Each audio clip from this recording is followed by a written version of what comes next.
дар филиали донишгоҳи давлатии Москва ба номи Ломоносов дар шаҳри Душанбе аз рӯи шашравия, математикаи амалӣ ва информатика, химия, физика ва механикаи мавод, геология, идоракунии давлатӣ ва мунисипалӣ, муносибатҳои байналхалқӣ, лингвистика донишҷӯён ба таҳсил фаро гирифта шуданд.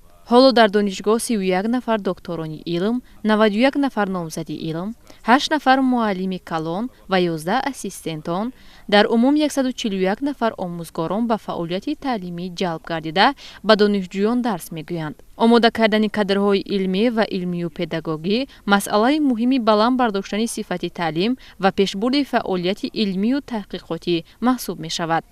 яке аз самтҳои афзалиятдори фаъолияти филиал рушди содироти хизматрасонии таълимӣ мебошад, ки дар доираи он зиёдкунии пайдарҳамии шумораи донишҷӯёни хориҷӣ ба нақша гирифта шудааст. соли 2024 дар филиал 25 нафар шаҳрвандони хориҷӣ таҳсил доранд, ки 6% теъдоди умумии донишҷӯёнро ташкил медиҳанд.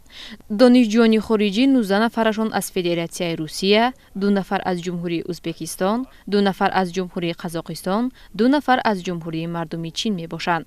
чунин иттилоъ доданд зимни нишасти матбуотӣ дар филиали донишгоҳи давлатии Москва ба номи Ломоносов дар шаҳри Душанбе. рушди табодули байналмилалӣ, ки ба пешрафти филиал дар фазои илмии таҳсилоти байналмилалӣ мусоидат мекунад, яке аз самтҳои муҳими фаъолияти муассиса мебошад. ҳайати профессорону омӯзгорон, кормандон ва донишҷӯён ба Федератсияи Русия, Ҷумҳурии Беларус, Ҷумҳурии Узбекистон, Ҷумҳурии Мардуми Чин, Ҳиндустон ва Кения 114 маротиба сафар анҷом доданд. мақсади асосии сафарҳои хизматӣ иштирок дар чорабиниҳои илмӣ, фарҳангӣ, варзишӣ ва гузаронидани корҳои илмию таҳқиқотӣ мебошад.